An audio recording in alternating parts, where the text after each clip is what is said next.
मैंने ये एग्जाम के लिए बहुत मेहनत की है, मैं पूरी तरह से रेडी हूँ। सर मुझे एक मौका मिल सकता है?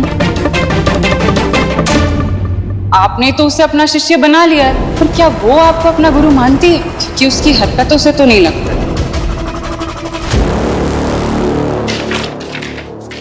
ये रहा तुम्हारा एग्जाम का पेपर, सेव कर लिया था मैंने, पर अब कोई फायदा नहीं इसका। और हाँ, ये मत भूलो कि ये कॉन्फ्रेंस रूम है बोर्ड ऑफ द डायरेक्टर्स का, ये तुम्हारा घर नहीं है जहां जब तुम्हारी मर्जी हो तुम अंदर घुस आओगी। जाओ बाहर जाओ, जाके परमिशन लेके आओ। गो।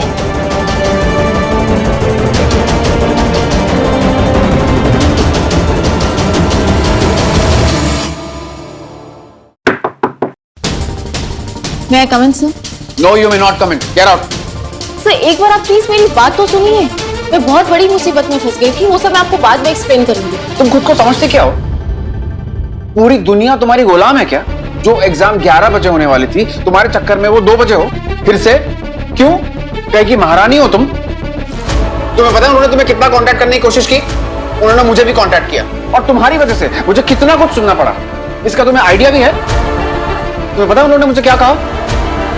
उन्होंने कहा कि भोसले इंस्टीट्यूट के स्टूडेंट ने एनरोल करने के बाद भी पार्टिसिपेट नहीं किया और इस वजह से हमारी कॉलेज की कितनी बदनामी हो रही है। ये सब सुनना पड़ा मुझे तुम्हारे चक्कर में। मैं समझ सकती हूँ, लेकिन मैं जैसे यहाँ से निकली, बाजीराव के साथ तुम गरबा खेलने के लिए चली गई। पुणे के हर पंडाल में तुम मस्तियां कर रही थी, डांडिया खेल रही थी, गरबा खेल रही थी। तुम्हें इतनी से भी शर्म नहीं है सभी?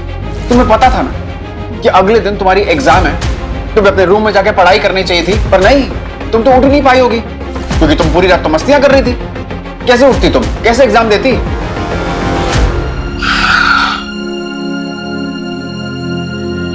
भरोसा नहीं करना चाहिए था मुझे तुम पर। सब सही कह रहे थे तुम्हारे बारे में।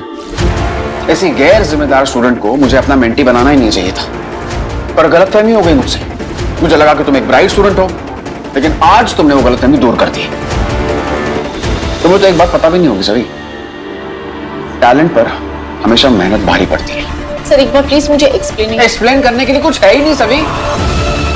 तुम एक बहुत ब्राइट स्टूडेंट हो, शायद हमारे कॉलेज की भी बेस्ट स्टूडेंट हो, लेकिन तुम मेहनती नहीं है, तुम में वो जज्बा नहीं है। सभी तुमने मेरा भरोसा तोड़ा है, लेकिन you know what, thank you. अगर यही भरोसा तुम बाद में तोड़ती ना तो मुझे बहुत दुख होता। तो तुमने अच्छा किया कि भरोसा तुमने अभी तोड़ दिया। पर एक बात याद रखना सभी, आईएएस ऑफिसर बनने की रेस में तुम अकेली नहीं हो। इस देश के लाखों नौजवानों की आंखों में बस एक ही सपना है और एक ही रेस में सारे के सारे। और यहां पे टैलेंट की नहीं, जो मेहनत करता है, जो लगन से मेहनत करता है, उसकी जीत होती है। और अगर तुम्हारा यही एटीट्यूड है, अगर यही रवैया है, तो फिर तुम कभी बेस्ट स्टूडेंट नहीं बन पाओगे। तुम्हें पता है मैंने तुम्हें अपना स्टूडेंट क्यों बनाया? क्योंकि तुम्हारे अंदर मैं खुद को देखता था, और तुम्हारे जितना इररिस्पॉन्सिबल तो मैं कभी था ही नहीं सकता। तुम मेरी स्टूडेंट बनना डिजर्व ही नहीं करती हो।